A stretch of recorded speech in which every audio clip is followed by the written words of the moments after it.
right now the creative juices are flowing, and hopefully it's inspired you. In today's world, the modest shipping container often gets overlooked as just a means to an end. But more and more, as we've seen, innovative projects have emerged in recent years, transforming these sometimes hostile-looking steely boxes into beautiful and welcoming and very functional homes. And we've brought an expert in the field from Kalil Housing Concepts, Alicia Kalil, to advise us on the pros and cons. We're going to have a very honest chat about building with shipping containers.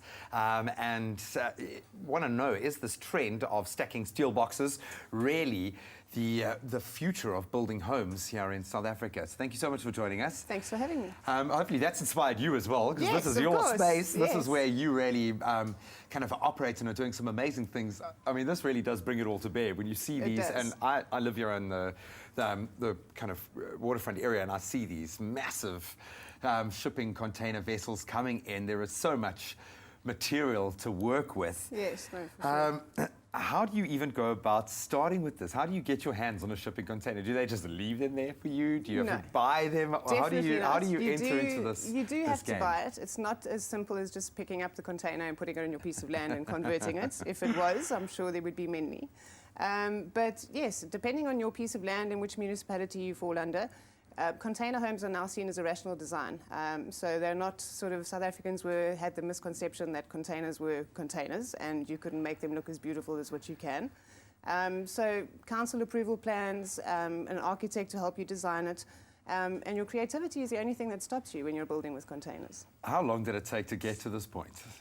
How much red tape have you had to... 3.5 years of lots of blood, sweat and tears. But we've got a good architect that works alongside us, which has a lot of connections within the council. And every single home that we've ever done that's needed council approval has gone through the necessary process. And as long as we build within regulation, they've been approved. And it's vital that we have that groundwork done. Yes. Pros and cons, and I want you to speak honestly here, because there is a danger of this being a trend that people latch onto for all the wrong reasons, and we want this to then grow. We can see this as a valuable resource in the future. What have you discovered as the major pluses and some of the real challenges? Well, I'll go into the cons first, because to be honest, this morning on driving in, I was thinking, like, you've asked for pros and cons, and you try and think, I mean, the pros, there's plenty of pros. So you're trying to think about the cons, and you don't want to come and, like you've said, be honest with me. So now I'm going to come and say cons. And the only thing that is a con is the misconception that it is a shipping container and it can't work, first of all. And secondly, you need to be very creative with the space that you've got and how big you can actually go. So that's the cons for me. The pros are, it's modular, you can be creative, it costs a lot less than brick and mortar, and the timelines of getting it ready is also much quicker. And once you've got a model that works, you can keep duplicating that in innovative ways. What are those costs? How much does it cost to take container from ship to home?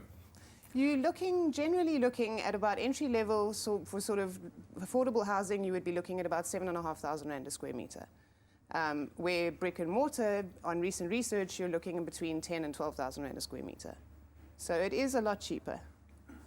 Is this the future? Is there enough thrust behind this? Are there enough companies and enough interest from government, I think would be the big question, to make this viable? We've had, and like I said, the con is the misconception, where the misconception is it looks like that on the outside, so people can't really fathom that you've got insulation on the inside, you've got a walling system, it really works, it gets put up in a flash.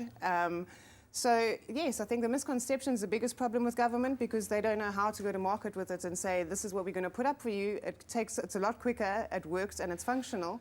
Is this the answer to low-cost housing in South Africa? I think so. I mean, look, if you take Cape Town, for example, we've got this massive water crisis. We don't use any water in the production of our homes.